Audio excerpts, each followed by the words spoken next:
여러분 안녕하십니까? 오늘 또 참으로 좋은 날입니다. 하나님께서 평강으로 충만하게 하시기 바랍니다. 저는 오늘 희망의 대행진이라는 제목으로 여러분과 함께 은혜를 나누고자 합니다. 본문 말씀은 구약성경 열왕기하 7장 3절로 20절입니다. 우리가 성에 들어가자 할지라도 성중은 줄이니 우리가 거기서 죽을 것이요 여기 앉아있어도 죽을지라.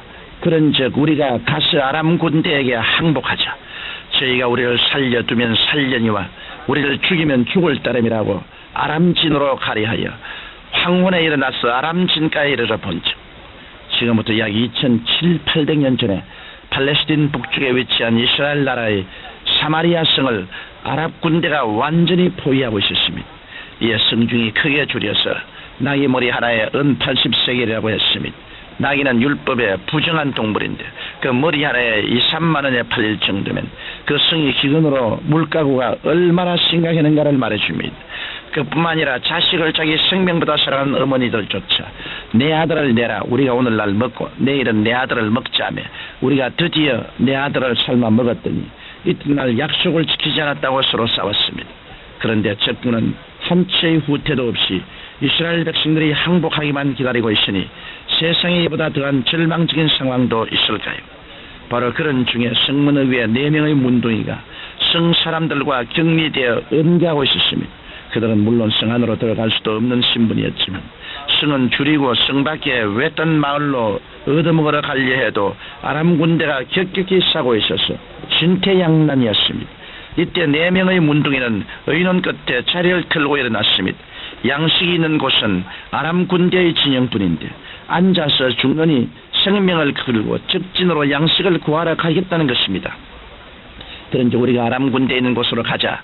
그들이 우리를 살려주면 살 것이라. 이 얼마나 놀라운 결단입니까? 만약 그들이 스스로 낙심하여 천형의 문둥병자들이 앞으로 얼마나 더 살 것이라고 구차히 연명할 바에야 차라리 죽어버리자고 넷이서 목을 메었다면 그들은 모두 죽었을 것입니다. 그러나 이들은 절대 절망의 상황 속에서 그 무서운 절망을 호흡하며 죽음을 맞이할 것이 아니라 죽든지 살든지 희망을 가지고 앞으로 나아가자고 결단을 내린 것입니다. 그리고 절대 절망 속에서 절대 희망을 간직한 사람은 이 네 문둥이 말고 또 한 사람 하나님의 종 엘리사가 있었습니다.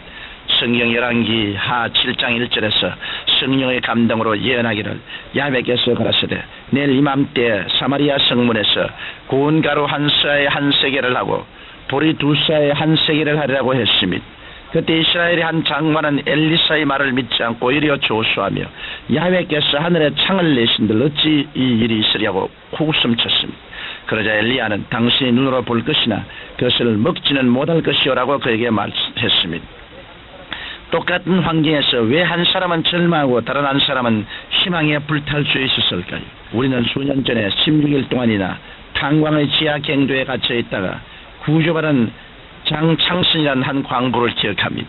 그가 땅속 깊은 갱 속에서 작업하다 굴이 무너져 고립되었을 때 그에게는 도시락 한 개가 식량의 전부였습니다. 그러나 그는 자기가 반드시 구조받을 것이라는 희망을 버리지 않고 그 도시락을 조금씩 나눠 먹었습니다. 나중에는 칠흑 같은 어둠 속에서 시간도 알 수 없는 채 오로지 희망만 붙잡고 호흡하다 기적적으로 구출을 받았던 것입니다. 오늘날 우리나라 실정을 보면 얼마나 절망적이고 낙심이 됩니까? 정치는 혼전을 거듭하고 경제는 강대국의 무역개방 압력에 길을 못 쓰고 사회는 폭력과 불의와 모순이 판을 치고 있습니다. 게다가 북한은 온갖 트집을 잡아 남북 통일을 지연하고 있는 것입니다. 그러나 이 네 문둥이의 희망찬 행정을 생각해 보십시다. 그리고 하나님의 종 엘리사의 절대 희망을 음미해 보십시오. 하늘은 스스로 돕는 자를 돕는다는 말처럼 우리가 마음의 희망을 버리지 아니한 한 환경이 우리를 무너뜨릴 수 없는 것입니다. 하나님의 약속은 아무에게나 이루어지지 않습니다. 하나님의 기적은 아무에게나 일어나는 것이 아닙니다. 하나님의 약속과 기적은 말씀을 믿고 희망을 버리지 않은 사람, 긍정적으로 앞만 보고 힘차게 전진해가는 사람에게 주어지는 하나님의 축복이요 선물인 것입니다. 내 문둥이가 일어나 아람 적진을 향해 걷기 시작해서 아람진에 도착하고 본즉 이사의 그곳에 한 사람도 없었습니다. 오늘 본문인 열왕기하 7장 6절로 7절에 그 이유를 밝혀주고 있습니다. 이는 주께서 아람 군대로 병거 소리와 말소리와 큰 군대의 소리를 듣게 하셨으므로 아람 사람이 서로 말하기를 이스라엘 왕이 우리를 치리하여 헷사람의 왕들과 애국 왕들에게 값을 주고 저희로 우리에게 오게 하였다고 황문에 일어나서 도망하되 그 장막과 말과 나귀를 버리고 신을 그대로 두고 목숨을 위하여 도망하였습니다. 보십시오. 하나님의 역사는 내 문둥이가 절대 절망을 딛고 일어나 희망찬 행진을 하기 시작한 때로 일어났던 것입니다. 내 문둥이가 걸어가는 소리가 마치 40만 대군의 행군 소리로 들렸으며 그 네 사람이 차고 있던 걸식용 빈 그릇들에 부딪히는 소리가 수많은 창금이 부딪히는 쇳소리가 그들 귀에 들린 것입니다. 마침내 아람 사람들은 이스라엘이 주변국들과 거대한 연합군을 결성해서 공격에 오는 줄로 착각하고 기급해서 모든 것을 버리고 도망쳤던 것입니다. 4명의 문둥이는 그곳에 쌓인 산더미 같은 음식을 배불리 먹고 그 먼 이복을 마음껏 취했습니다. 그러나 문득 정신을 차리고 서로 말하되 우리가 이 소식을 전하지 않고 만일 밝은 아침까지 기다리면 벌이 우리에게 미칠지니 이제 떠나 왕궁에 가서 고하자고 다시 사마리아 성으로 돌아간 것입니다. 우리는 이들의 행동을 통하여 큰 교훈을 깨닫게 됩니다. 그들은 나만 잘 먹고 잘 살면 그만이라고 하지 않았습니다. 4명의 문둥이는 평소에 자신들을 멸시천대했던 성한 사람들이었지만 그들이 절망 속에서 죽어갈 때 일부러 다시 성으로 되돌아와 그 기쁜 소식을 전해주었던 것입니다. 4 문둥이들이 그 성에 도착하여 문지기에게 이 사실을 알리자 성안은 발칵 뒤집혔습니다. 왕은 정탐꾼을 보내어 이 사실을 확인했습니다. 그러자 백성들은 먹을 것이 산적이는 성 밖으로 능할 것 없이 나가서 있는 대로 물건을 취해왔습니다.